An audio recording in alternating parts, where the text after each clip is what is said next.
Hello everyone, welcome to my channel.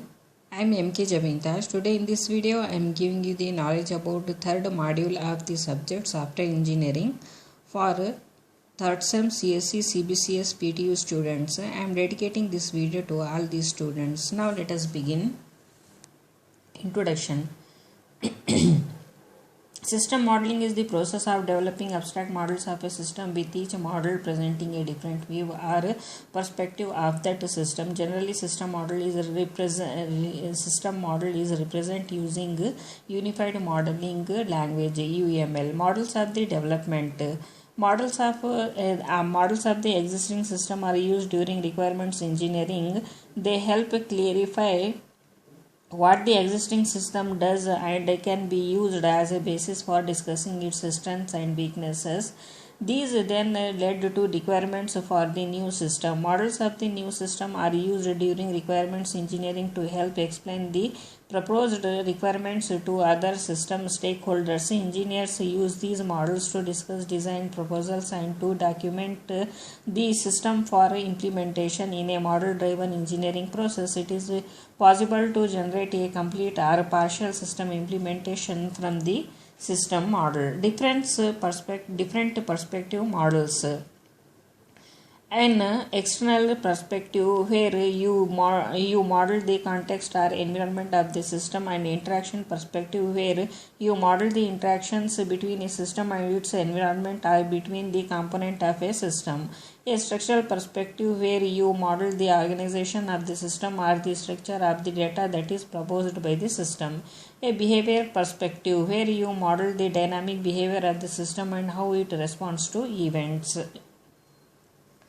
UML 5 diagram types. Activity diagram, which shows the activities involved in a process or in data processing. Use case diagrams, which show the interactions between a system and its environments. Sequence diagrams, which show interactions between actors and the system and between system components. Class diagrams, which show the object classes in the system and the association between these classes. State diagrams, which show how the system reacts to internal and external events. Now let us see context models. Context models are used to illustrate the operational context of a system. They show what lies outside the system boundaries. Social and organizational concerns may affect the decision on where to position system boundaries. The definition of a system boundary is not a value-free judgment. Social and organizational concerns may mean that the position of the system boundary may be determined by non-technical factors. For example, a system boundary may be positioned so that the analysis process can all be carried out on one site. It may be chosen so that a particularly different manager need not be consulted. It may be positioned so that the system cost is increased and the system development division must therefore expand to design and implement the system. Architectural models show the system and its relationship with other systems. System boundary. System boundaries are established to define what is inside and what is outside the system. They show other systems that are used or depend on the system being developed. The position of the system boundary has a profound effect on the system requirements. Defining a system boundary is a political judgment. There may be pressures to develop system boundaries that increase or decrease the influence or workload of the different parts of the organization. The context of the MHC PMS, a patient management system for mental health care system. See the figure.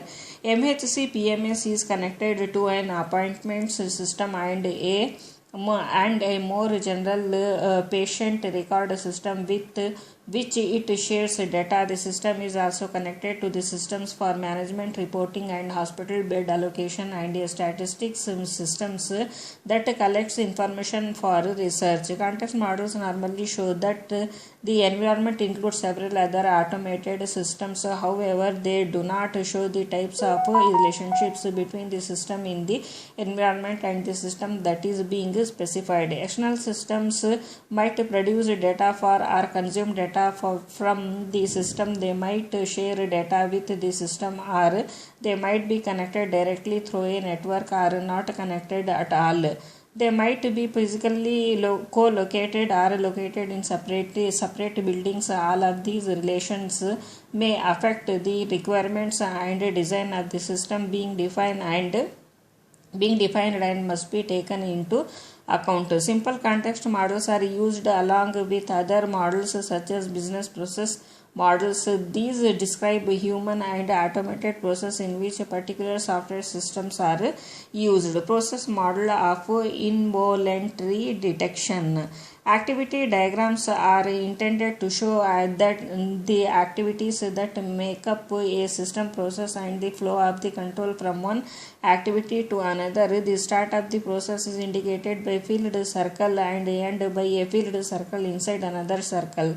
Rectangles with round corners represent activities, that is, the specific sub-processes that must be carried out. Arrows represent the flow of work from one activity to another. A solid bar is used to indicate activity coordination. When the flow from more than one activity leads to a solid bar, then all of these activities must be complete before progress is possible. When the flow from a solid bar leads to a number of activities, these may be executed in parallel. The activities to inform social care and the patient's next of kin and to update the detection register may be concurrent. Guards showing the flows from patients who are dangerous and not dangerous to society. Patients who are dangerous to society must be detained in a secure facility. Patients who are suicidal and so are a danger to them may be detained in an appropriate ward in a hospital. Now let us see interaction models. This can be user interaction model. It involves user inputs and outputs interaction between the systems being developed and other systems, or interaction between the components of the system. The user interaction is to identify user requirements and understand if proposed system structures like input and output.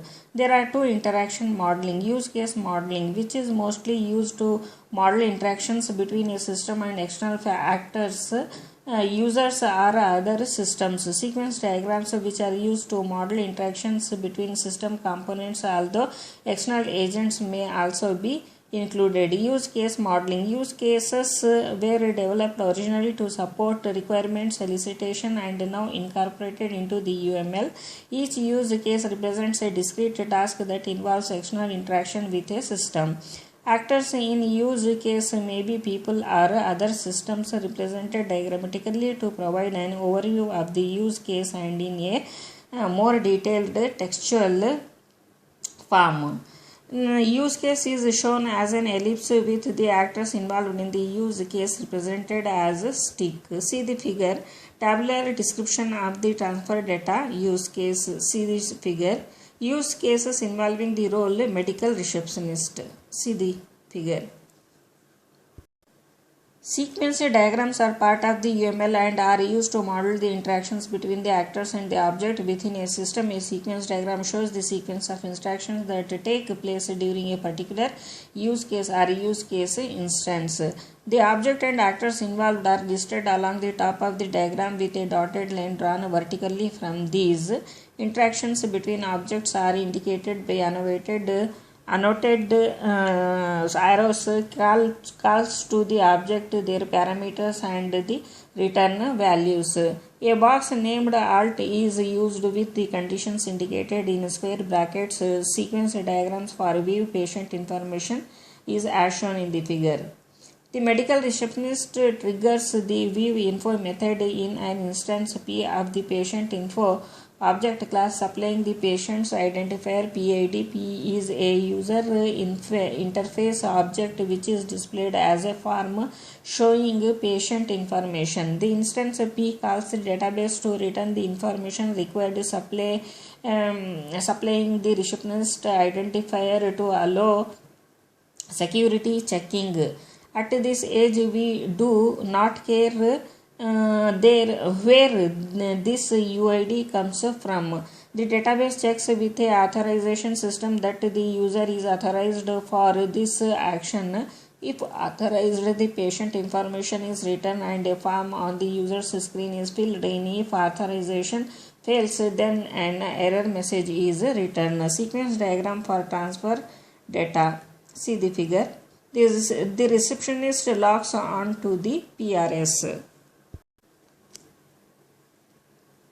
There are two options available. These allow the direct transfer of the updated patient information to PRS and the transfer of summary health data from the MHC PMS to the PRS. In each case, the receptionist's permissions are checked using the authorization system.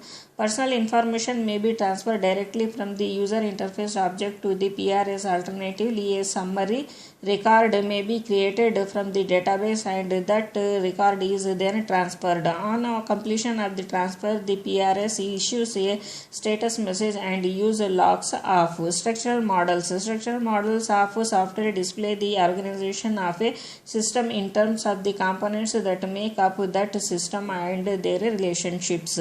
Structural models may be static models which show the structure of the system design, or dynamic models which show the organization of the system when it is executing. You create structural models of the system when you are discussing and designing the system architecture.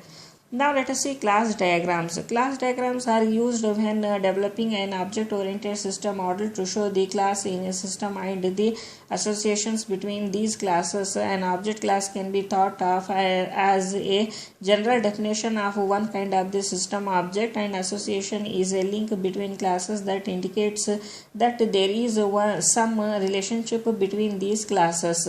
When you are developing models during the early stage of the software engineering process, object represent something in the real world such as a patient, a prescription, doctor, etc. Example: UML classes and association class. UML classes and association as shown in the figure. Each end of the association is annotated with a 1, meaning that there is a one-to-one relationship between object of these classes, that is, each patient has exactly one record and each record maintains information about exactly one patient. Classes and associations in the MHC PMS. See the figure. Name association to give the reader an indication of the type of relationship that exists. The UML also allows the role of the objects participating in the association to be specified. Class diagrams look like semantic data models which are used in database design.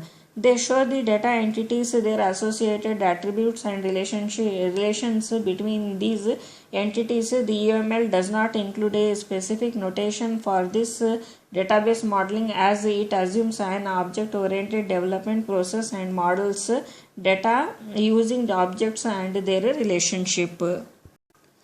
The name of the object class is in the top section. See the figure. The class attributes are in the middle section.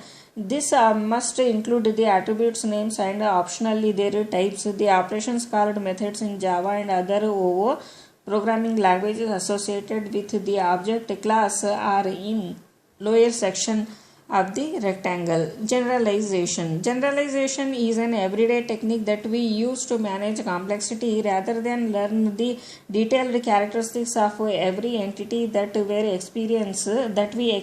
We place these entities in more general classes, animals, cars, houses, etc., and learn the characteristics of these classes.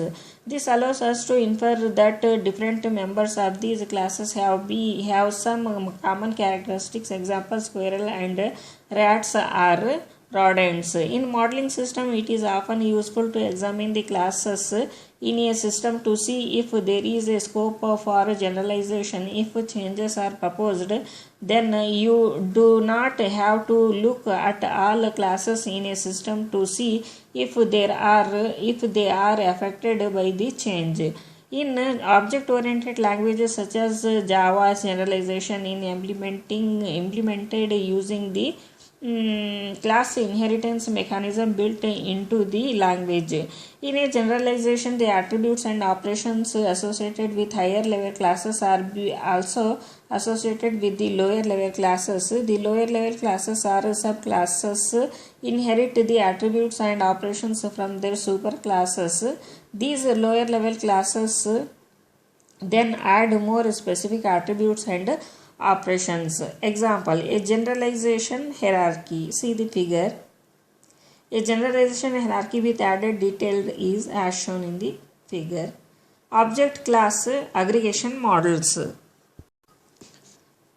An aggregation model shows how classes that are collections are composed of other classes. Aggregation models are similar to the part of the relationship in semantic data models. Example, the aggregation association. See the figure.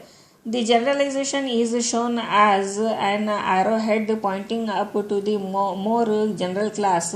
This shows the general practitioners and hospital doctors can be generalized as doctors, and that there are three types of hospital doctors: those that have just graduated from medical school and have to be supervised trainee doctor, those that can work unsupervised as a part of consultants team, registered doctor, and the consultants who are senior doctors with full decision making responsibilities. The operations associated with the class doctor are intended to register and re-register that doctors with the MHC PMS.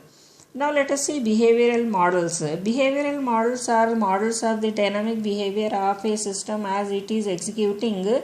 They show what happens or what is supposed to happen when a system responds to a stimulus from its environment. You can think of these stimuli as being of two types: data. Some data arrives that has to be proposed by the system. Events, some event happens that triggers system processing. Events may have associated data, although this is not always the case. Now let us see data-driven modeling. Many business systems are data processing systems that are primarily driven by data. They are controlled by the data input to the system, which relatively little external event processing. Data-driven models show the sequence of the actions involved in processing input data and generating an associated output.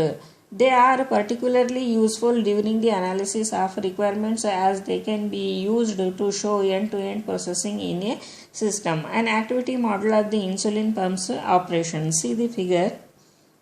Example, an activity model of the insulin pumps operation. See the figure.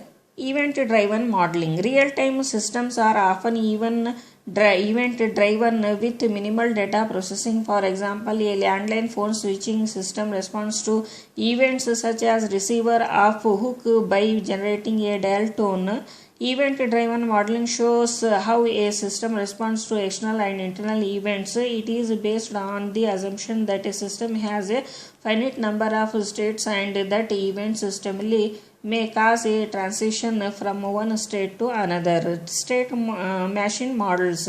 This model is the behavior of the system in response to external and internal events. They show the system's responses to stimuli, also are often used for modeling real-time systems. State machine models show system states as nodes and event as arcs between these nodes. When an event occurs, the system moves from one state to the another. State charts are an integral part of the UML and are used to represent state machine models. States and stimuli for the microwave oven. A. State and stimuli for the microwave oven. B. See the figure. State diagrams of the micro oven. See the figure. Micro oven operation. See the figure. The operation state includes a number of substates. It shows that the operation starts with a status check and that if any problems are discovered, an alarm is indicated and the operation is disabled. Cooking involves running the microwave generator for the specified time. On completion, a buzzer is sounded. If the door is opened during operation, the system moves to the disabled state. Now let us see model driven engineering. Model driven engineering is an approach to software development where models rather than programs are the principal outputs of the development process. The programs that execute a hardware or software platforms are then generated automatically from the models. Proponents of MDE argue that this raises the level of the abstraction in software engineering so that engineers no longer have to be concerned with programming language details or the specifics of execution platforms. Usage of model driven engineering. Model driven engineering is still at an early stage of the development, and it is unclear whether or not it will have a significant effect on software engineering practice. Pros: allows the system to be considered at higher levels of abstraction. Generating code automatically means that it is cheaper to adapt systems to new platforms. Cons: models for abstraction and not necessarily right for implementation. Saving from generating code may be outweighed by the costs of developing translators for new platforms. Model driven architecture. Model driven architecture was the precursor of more general model driven engineering. MDA is a model focused approach to software design and implementation that uses a subset of UML models to describe a system.